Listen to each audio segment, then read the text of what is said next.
Welcome back to Dark Florida, the podcast where we dive deep into cryptids, true crime, high strangeness, and all the eerie energy brewing in the Sunshine State and beyond. I'm your host, Brooke Moreland, and today's guest is one of the most active names in the field of cryptozoology and paranormal investigation.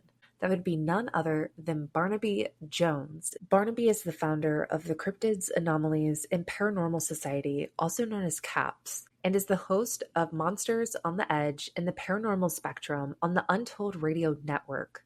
His work has been featured in American Paranormal Magazine, as well as on My Haunted Hometown on the T&E Network, on countless podcasts and paranormal panels from across the country. Whether he's in haunted buildings or remote forests, Barnaby and his team have been chasing the truth behind the unexplained for years. Tonight we're going deep on Dogman, Bigfoot, high strangeness, and what keeps pulling him further into the unknown. And if you haven't already, make sure to check out my episode of Monsters on the Edge with Barnaby. It's called Dark Side of the Sunshine State, and it's now live on the Untold Radio Network YouTube channel.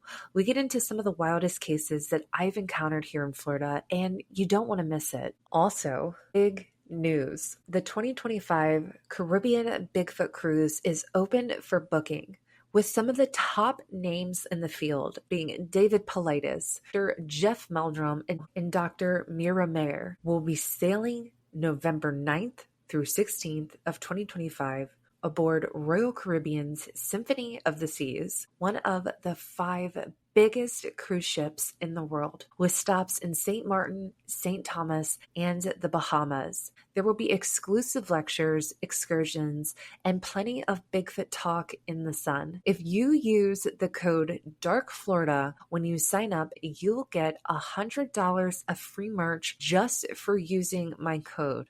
But you need to act fast because there are only 200 cabins available, so book ASAP. Remember, that is using the code DARKFLORIDA when you sign up. If you go to gatherupevents.com and go to the Caribbean Bigfoot Cruise section, you can sign up right there where it says book now, read all about the ship, and I hope to see all of you there. But in the meantime, if you have a story or you would like to be a guest on the show, please feel free to reach out to me at darkfloridapodcast@gmail.com.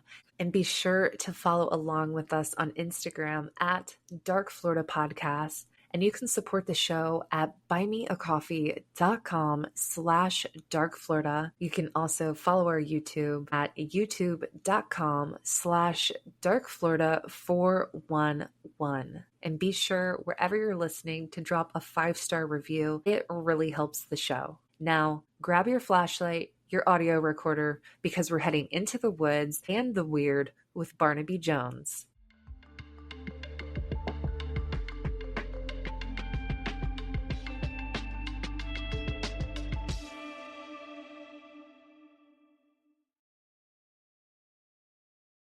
All right, welcome back to another episode of Dark Florida. Tonight, I am joined by Barnaby Jones. I'm really excited to get the chance to talk tonight. You are the founder of CAPS, which stands for Cryptids, Anomalies, and the Paranormal Society. What got you into that and first cracked your interest into the world of high strangeness? I've always been interested in the paranormal, cryptids, all that stuff, the mystery, Stonehenge, Bermuda Triangle, all that. And I just never realized that Bigfoot was right here in Wisconsin. Otherwise, I probably would have got into this a lot sooner. But I'd been doing paranormal and some like ghost hunting and stuff prior to CAPS. And I had a few like really interesting paranormal encounters and stuff, and that just kind of kept everything going. And one day I ended up going up to this place in Upper Michigan called the Hayden Adventure, and it's 80 acres of private property that they got a series of 3 game camera photos. And the middle game camera photo focused on what some believe is a Bigfoot. So Craig and Barb Salk, the owners of the property, they sent this into Finding Bigfoot. Finding Bigfoot came out, investigated the property, and everyone wanted to see the place where it all happened, right? So they turned the property into this like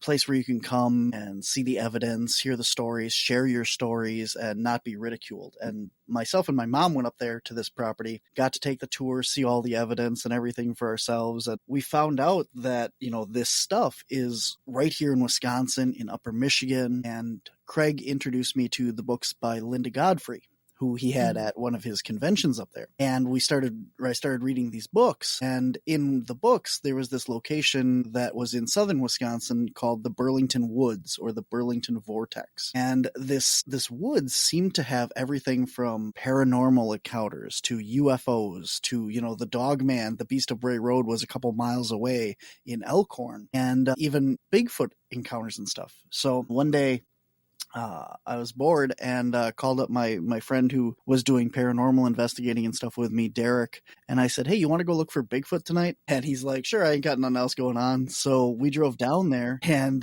we got to the woods just at dark. So we didn't want to like go in the woods. There was trails and stuff, but we didn't want to, go in and not know what was going on. So we just parked in this big gravel parking lot and kind of sat there and listened. And slowly and surely, this sound of this large creature came through the woods. And we're like, no, you got to be kidding us, right?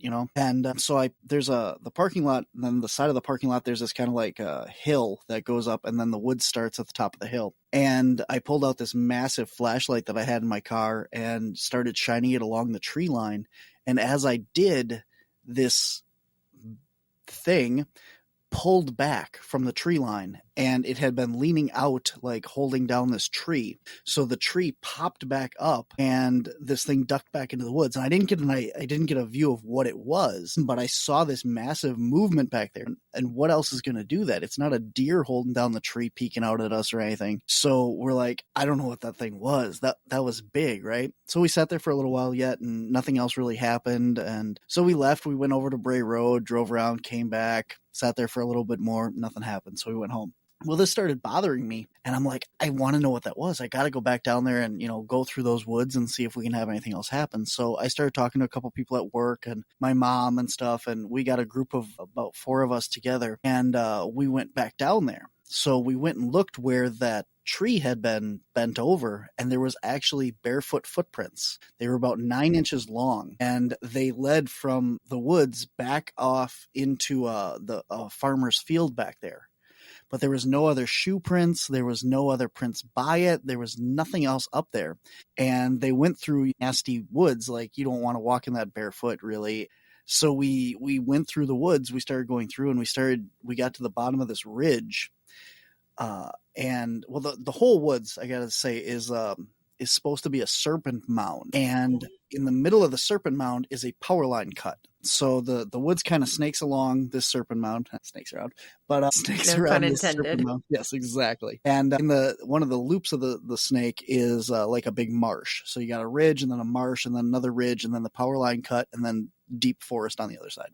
So we're coming along the marsh, and then we hit the bottom of that ridge at the power line cut, and it goes up, but there's a trail that runs along the marsh at the bottom. So we went along this marsh, and we got pretty far into it, and it started getting thicker and stuff, that the trail kind of got overgrown, and we were trying to decide if we should turn back or what we wanted to do. And we started hearing like stuff moving around up on the top of this ridge from where we were. And then we started hearing these straight whistles, like from our side, and then from the opposite side of the marsh, you would hear a responding one, just these whistles. And they went back and forth for a little while, and we're like, that doesn't sound like a bird. I don't know what that was. And this is the first time we were, out doing bigfooting and stuff. So we ended up turning back, and we're like, okay, we're going to go up on top of this ridge here to see if there's something up there, whatever this is that's moving around. And as soon as we started to like make our way that way, this massive branch gets ripped off a tree on the other side of the marsh from where we were. So that was pretty intense. We got that all recorded and stuff on our audio and video and that. And we went up to the top of the ridge line. We walked the top of the ridge. Nothing else happened. We came back out of the ridge, and we're standing out on this power line cut, and we're looking down into this marsh on the other side of the ridge now. And out of the woods that we just came out of is this massive guttural growl. All of us just turned and looked like, what the heck was that? It was like nothing I've ever heard. I've gone to zoos my whole life. I know, like, it's not a lion, it's not a wolf, it's not a dog. This is deep, just guttural sound. And so I had a handheld thermal. It didn't take video or nothing. It just took pictures. And I turned back around and I went back into the woods towards this growl to see if I could find anything. And we didn't find anything. There was nothing there. I couldn't find anything in the woods there or anything. So we finished going through the woods, got back to the parking lot, and then that night we decided to, two of us, myself and Michael and Derek, went back in, and then Michael's wife and my mom stayed out in the cars to kind of watch the parking lot and stuff. And we went back to that ridge. Well, as we did, on thermal, I caught something large and upright kind of walking along on the left side of us, which would be on the power line cut side. And I thought that it had laid down on the ground, but now going back later on and looking, it kind of started off on the ridge with us and walked down into the marsh. So I got 3 pictures of it as it kind of went down into the marsh. And we walked a little bit farther, and on the right side of the trail this time is this other massive heat signature that literally is like kind of standing behind a tree, and it would like sway in and out from behind it. And I was like, man, that looks like a Bigfoot, but you can't see it like with your flashlight or anything because it's so thick foliage there. And so we're like, okay, I don't know what that is. So we kept going. Well, when I got home, the thermal imager only has like an 1 by 1.5 inch screen, right? So I got home and I blew up that picture that I took of this thing behind the tree, and it literally looks like a cone head with half of a body with an arm and a leg just standing behind this tree. And since then, we've gone back and investigated this area several times for several months after that, almost every weekend, and nothing else like this ever happened again while we were down there. But, we did hear a howl, and we did see what looked like a large shadow of like a Bigfoot walk out. We had other encounters and stuff. We saw a UFO down there and all kinds of other weird stuff happened, but nothing really Bigfooty. But so this little thermal image was basically like half a Bigfoot stand from behind the tree. But when we went back and investigated, this thing was like 10 feet away from us. Yeah. So then after that, we got, more into, well, we got to keep doing this. So that's how CAPS started. We officially became Cryptids, Anomalies, and the Paranormal Society, and we've added a whole bunch of more people to our team. Each person focuses on a different aspect of the paranormal, or Bigfoot, or cryptids, or metaphysical. So when we go out on these different investigations and stuff, it allows us to look at these different phenomenon and experiences from all aspects of the paranormal, metaphysical, and different stuff. So that's how I got started. I love how each person has a role in a specialty. I think that's awesome. But there's a big world out there, and a lot of the metaphysical stuff definitely ties into it. Absolutely. So you're out of Wisconsin. Is there anything like about it that is the reason why there's like this uptick in paranormal activity? And so you mentioned Bray Road. So for those in the audience who might not know what that is, definitely go look up the Beast of Bray Road in Linda Godfrey. And it's basically a Dogman sighting that has been corroborated by a lot of the locals in that area. I'm sure you could explain it far better than I. But what do you think it is? Have you like picked up on any patterns while you're out investigating this activity, or are there any kind of like regional entities that have like surprised you? So we have looked into the Beast of Bray Road a couple times now. I'll preface this by saying we have not found any evidence or any sightings of our own yet with the Beast. We have worked very closely with Lee Hample, who actually owns the property that backs up to Bray Road. Well, not one of the properties that backs up to it. He's been featured in Linda Godfrey's book. He was also on Expedition X. So some people may be familiar with him, and we've gotten a chance to go out and investigate his property a couple times. The episodes are on our YouTube channel if anybody's interested, but we never really had any Dogman experiences there. It's always been like weirder stuff. But as far as things that have happened, like Dogman and stuff, Lee has had sightings on his property. He's seen the creature, I want to say 3 times now. And all of his neighbors have had stories. They've told him when he doesn't live there. It's a big hay field with a barn. And he owns a horse ranch down in northern Illinois. So he just comes up there and like mows the property for hay and then takes the hay down to his horses. But he does stay up in the barn sometimes. He has like a little apartment that he built in there and stuff, so he can stay up here when he's working and stuff. But there's sightings throughout Wisconsin of these creatures, not just on Bray Road, but it's the most popular site for these. I don't know. I don't know what to make of it. Like I said, I try and focus my opinions and stuff on my personal experiences. And I've heard a lot of stories, firsthand accounts and stuff of people seeing them and experiencing them. And I don't know what to make of them. I don't know if they're metaphysical or interdimensional. Right. I know. That's what I was going to ask, is that, do you think that it correlates with some sort of like portal activity? But you said so that there's a concentration of them in more places than just Bray Road, but because it's kind of like when you hear Wisconsin and you're in the cryptid world, you kind of automatically go to that.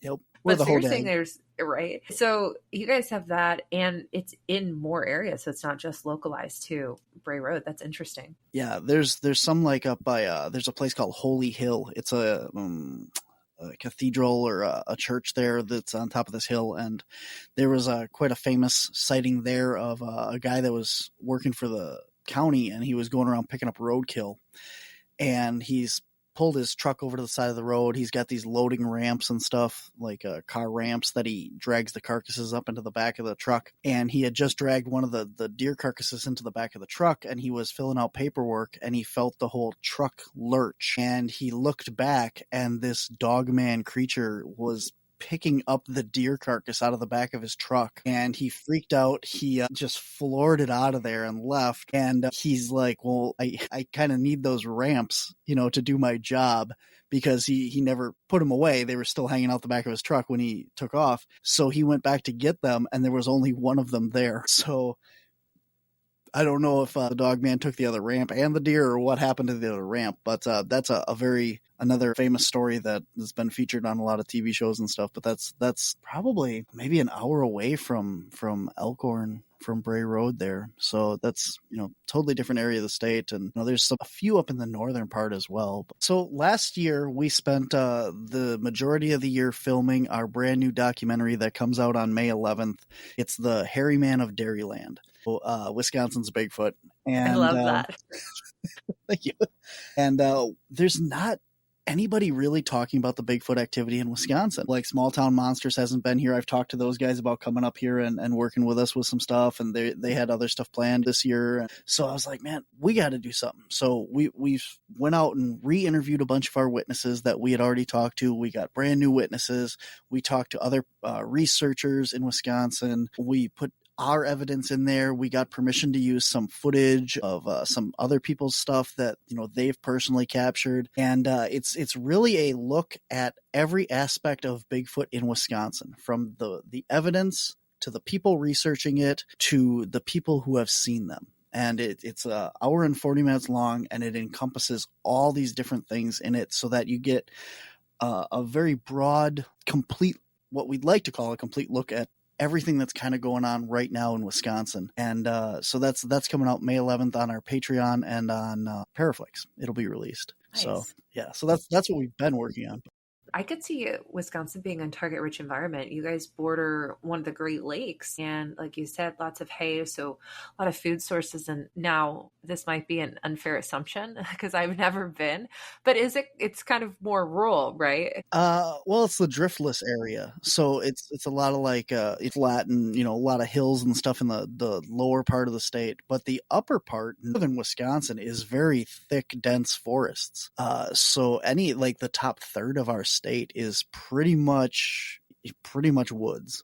Gotcha. So it would be the perfect place for something like Bigfoot or the Absolutely. Hairyman of Dairyland to roam. That's right. That's awesome. Yep, absolutely. We have several expeditions planned this year for our team and stuff, and we have another big project coming up, and we're always going out. This coming weekend, we have the Cryptids, Anomalies, and Paranormal Convention in Appleton, Wisconsin, and we're actually taking a group out into the woods to go on a Bigfoot expedition in an area that we've had a lot of reports from, like road crossings, and rock throwing and stuff, so that we're hoping to get some stuff this weekend. And we were actually just out there this past weekend as well looking for stuff. So we're out there, I don't know, a couple times a month right now, going through the summer, I think we're going to be. So we tend to focus on a couple things. Like we do our YouTube channel. We have a series called Cap's Road Trip. So we film 6 episodes a year of different places that we go and investigate, whether it be paranormal, Bigfoot, UFO, or what have you. So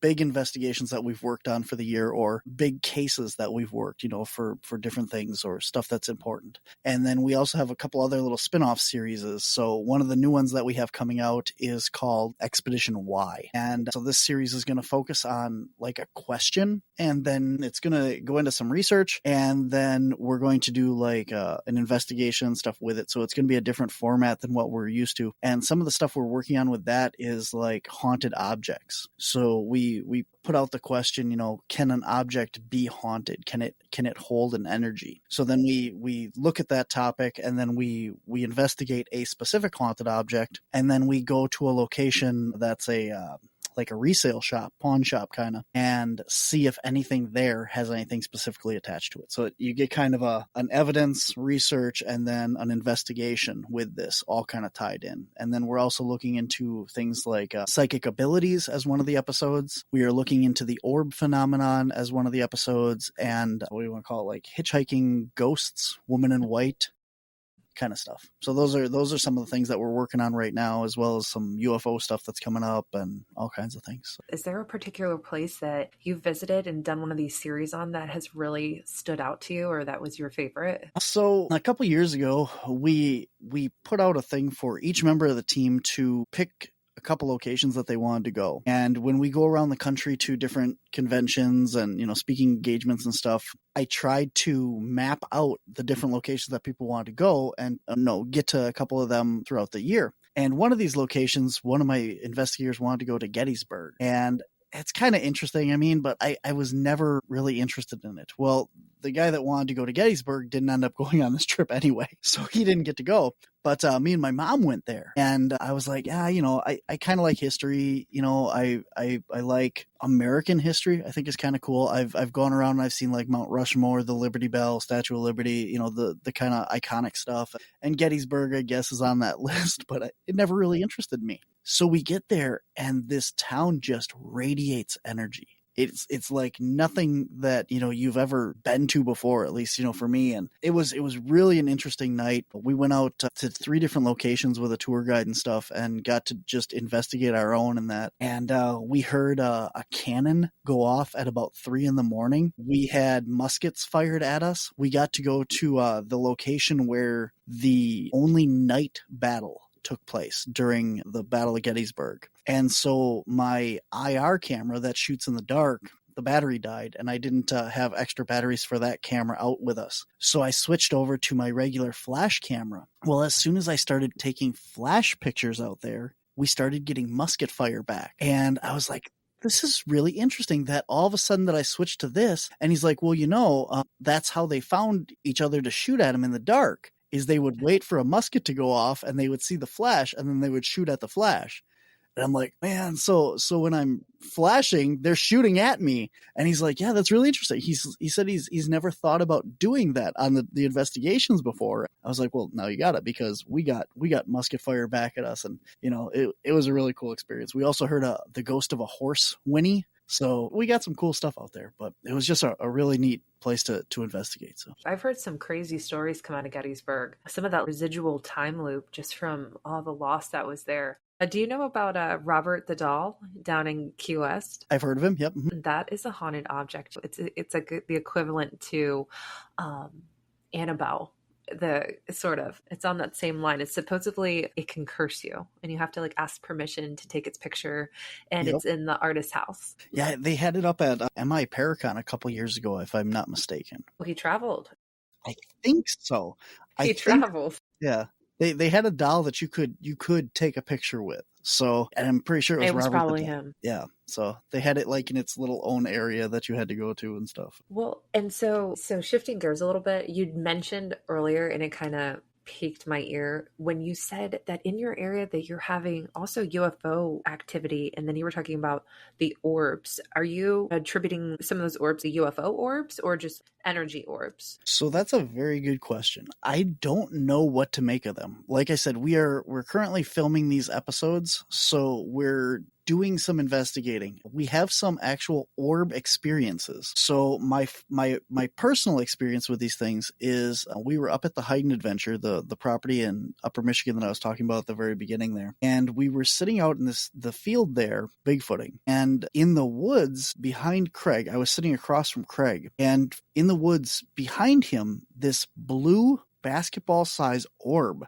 kind of shot out from behind him and moved through the woods. And I saw it with my eyes, but I was also because I had heard like stuff over there. So I'm filming with a thermal imager. And on the thermal imager, the orb shows up like a soap bubble. So it doesn't have heat. It doesn't have cold. It doesn't distinguish anything aside from you can kind of see this round like circle on the screen that goes across. So I don't know, but that was my personal experience with them. We went out to a private property where a lady kept seeing a bunch of orbs and a bunch of lights and stuff. And we did a huge investigation at her property. That's going to be part of that. Down on Lee Hampel's property, again by Bray Road, he has some really, really interesting videos that he's shared with us. That'll be part of this as well. That looks like he calls them galloping orbs. And there's like 3 or 4 of these things. And like, if you picture,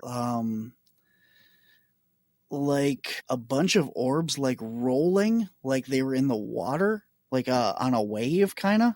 So they kind of undulate across. It's a really weird video, but they're bright like headlight lights through his woods there in his neighbor's field. And they go across. So I don't know what to make of these things. You know, people attribute them to Bigfoot and, you know, aliens and stuff like that. But I always like to say, if you're out in the woods and you're looking for Bigfoot and you see an orb, that doesn't mean that the orb is Bigfoot. You know, that'd be like going out deer hunting and you see a Bigfoot. Well, is the Bigfoot a deer?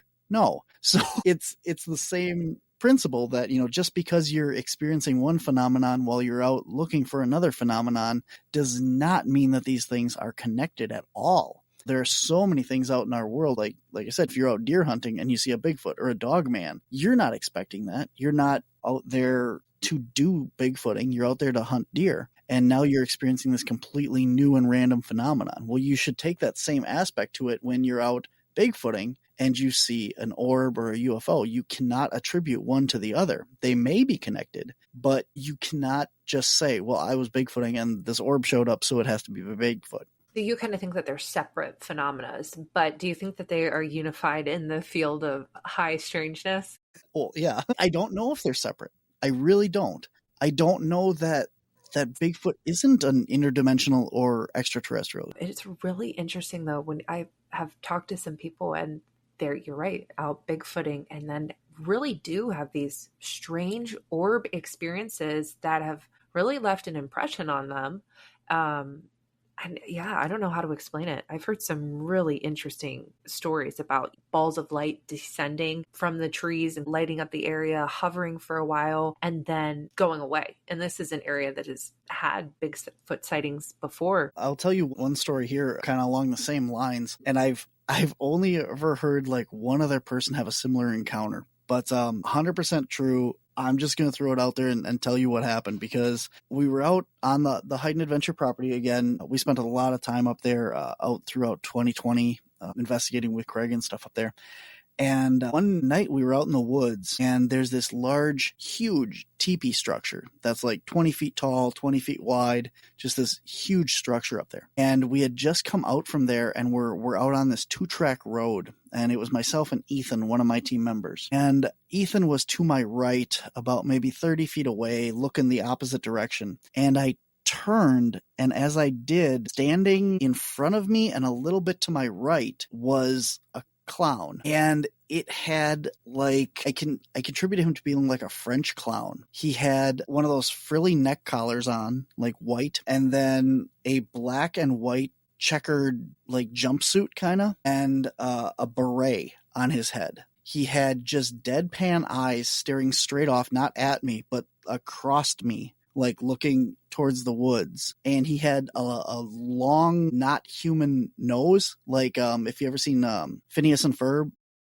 Dr. Doofenshmirtz. He had that kind of a long nose, like really long. And I had owned a haunted house, so like Halloween haunted house. So I'm used to like all these weird props and decorations and stuff like that. And when I saw it, I was like, why is that out in the woods? And then it occurred to me, what if what people were seeing then could have been some sort of paranormal? yeah. I don't think I would be going back into the woods.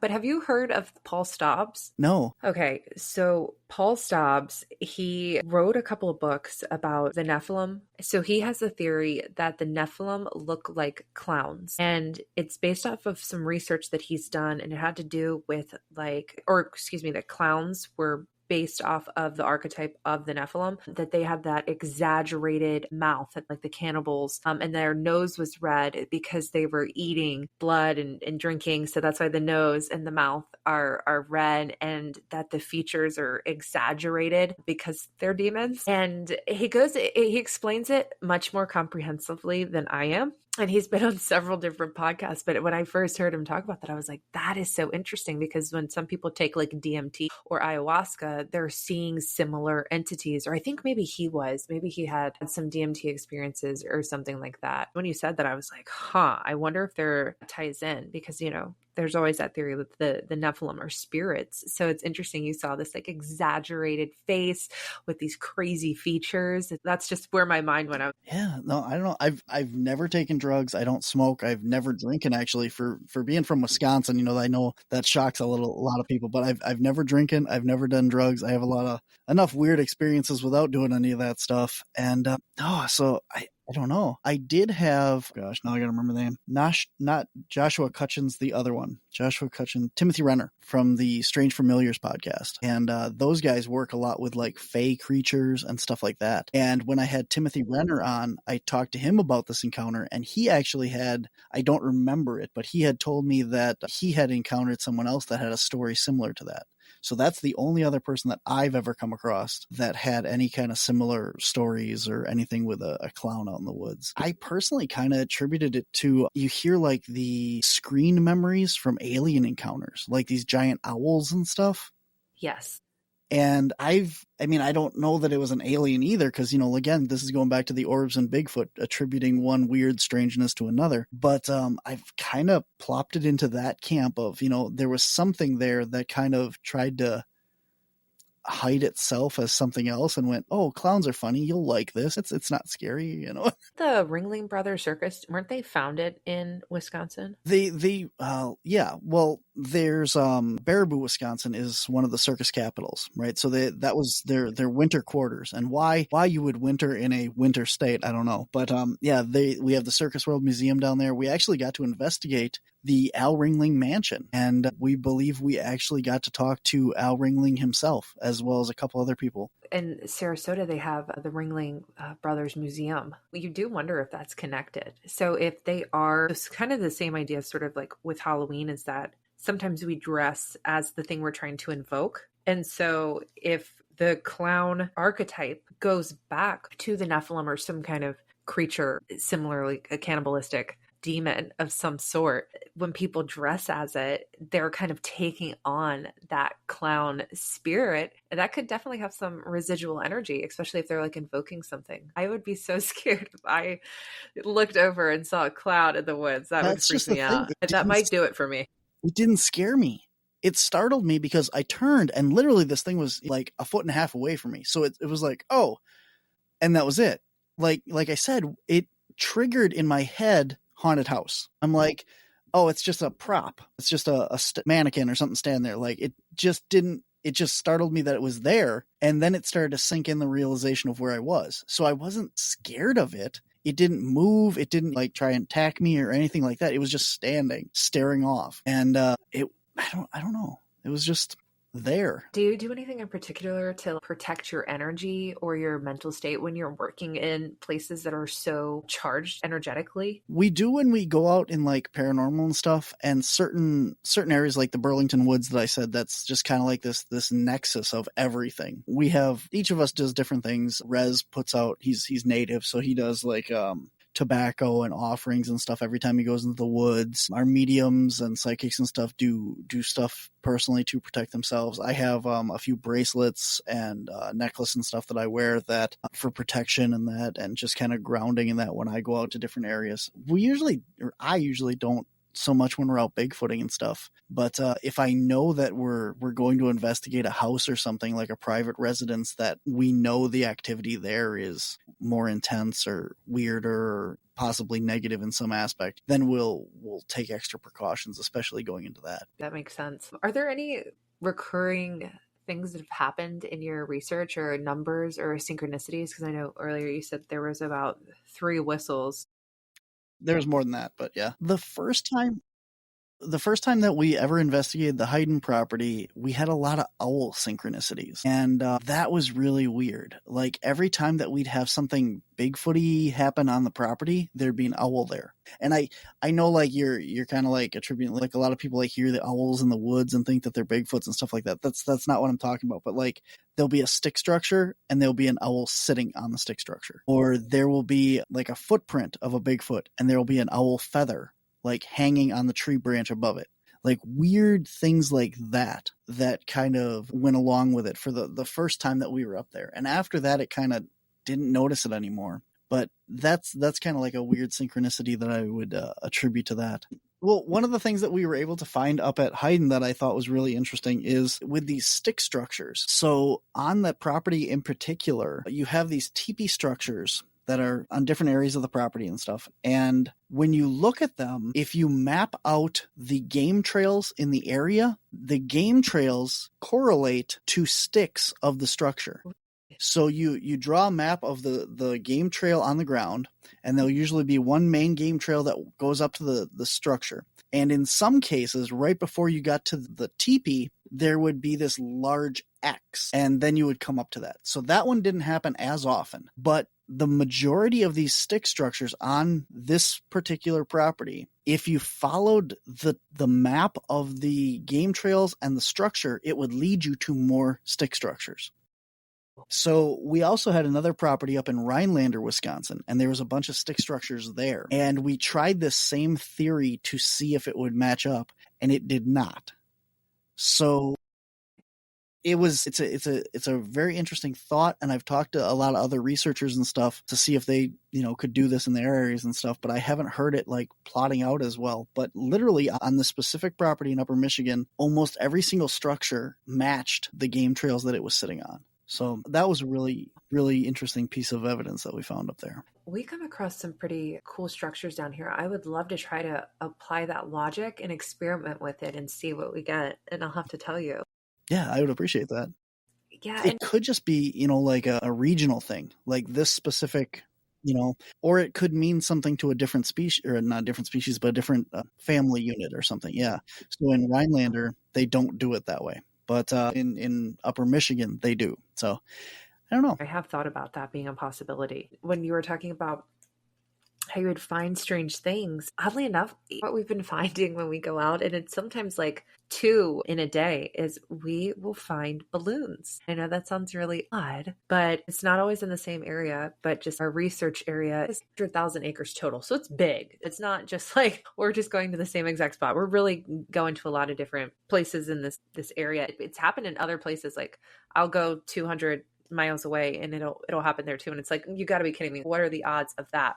But we will come across balloons, and a lot of times they'll be like hearts, or I don't know. It's just really interesting. And we just are like, okay, we're being gifted a balloon. We're not sure what it means, but we're noting it. Have you, are you familiar with Dana and I can't think of his name, the Newkirks, Greg and Dana?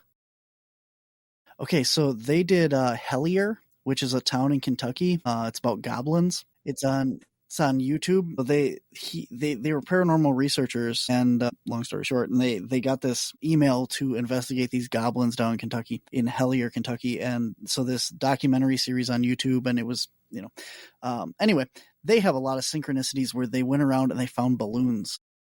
Oh my gosh, no way. And yeah, so you might want to look into that too, because I can't remember offhand why they were finding balloons, but they would find like the cellophane balloons every place that they went for a while. It's really odd. Yeah. It really is. And even this weekend, we were out and we're riding along, and I looked down, is that a balloon? Because we were on our bikes, and sure enough, it is. So we're like, okay, yeah, that's weird. All right, let's take a picture of it. We keep on going.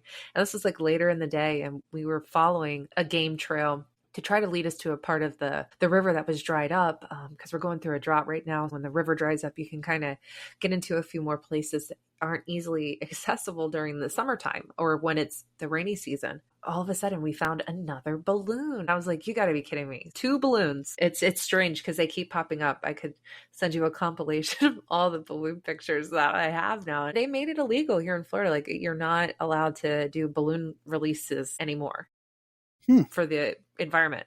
Yeah.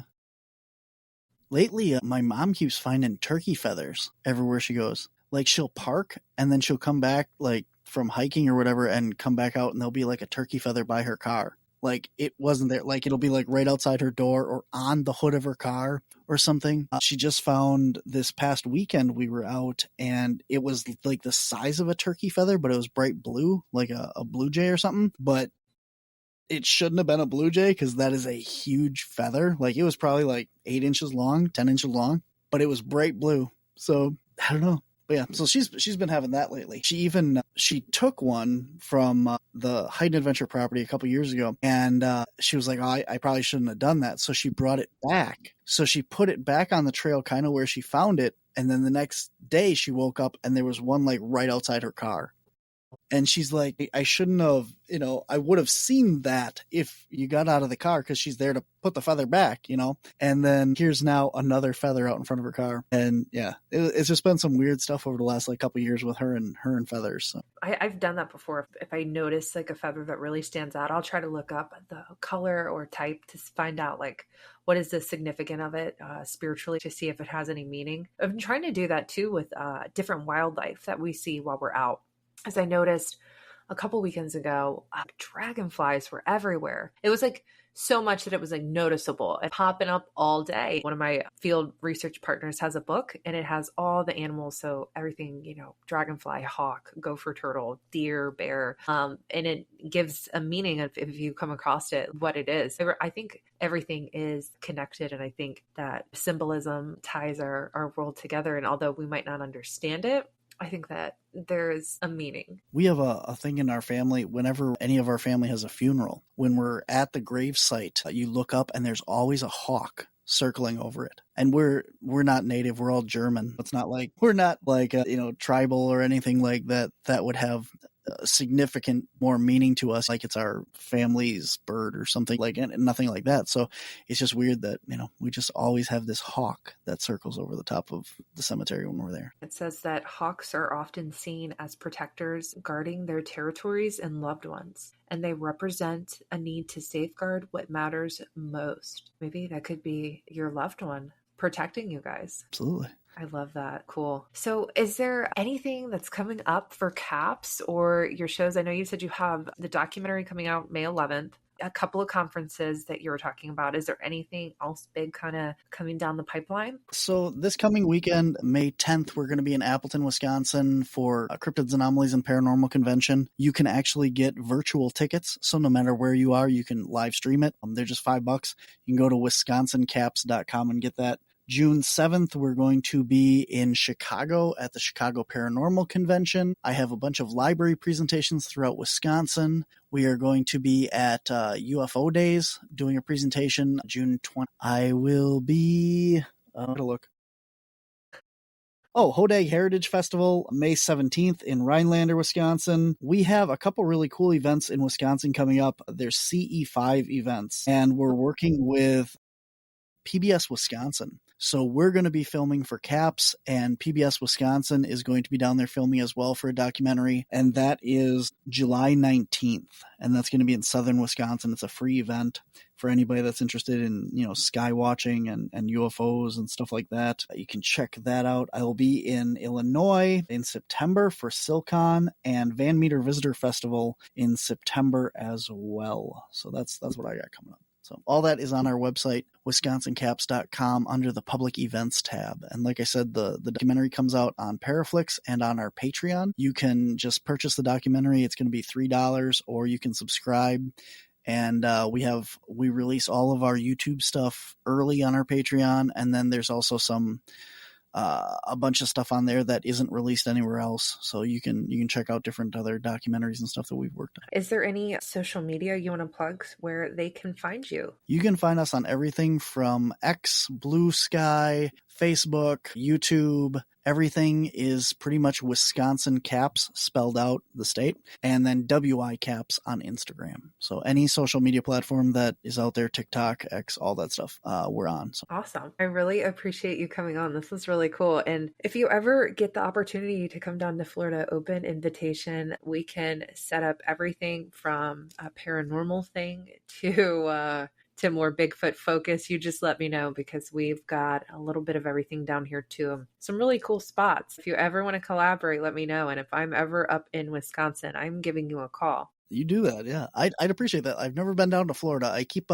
trying to get booked on conferences down there, so I have an excuse to go. But I haven't gotten the chance to get down to that corner yet. Louisiana, Florida, that kind of section. The farthest I've gotten was Georgia and South Carolina.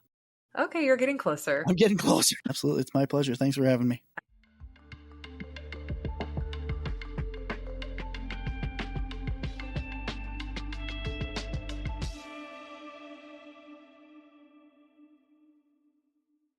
Thank you so much for tuning into this episode of Dark Florida. I hope you enjoyed going deep with Barnaby Jones, from Dogman and cryptid encounters to strange energy that's hiding in the shadows. If you've got your own story to share or want to be a guest on the show, don't be shy. I would love to hear from you. Feel free to email me at darkfloridapodcast@gmail.com and follow along on Instagram at darkfloridapodcast, and catch our videos and episodes on YouTube, which is youtube.com/darkflorida. And if you'd like to support the show, head to buymeacoffee.com/darkflorida. Don't forget, spots are now open for the 2025 Caribbean Bigfoot Cruise, with legends like David Paulides, Dr. Jeff Meldrum, and Dr. Mira Mayer, for 7 days of lectures, adventures, and cryptid conversations on one of the biggest cruise ships in the world. Book your cabin now and use the code DARKFlorida to get $100 in free merch. Until next time, keep your eyes open, your boots muddy, and your flashlight handy, because here in Dark Florida, you never know what's lurking just beyond the tree line. Stay curious and stay strange.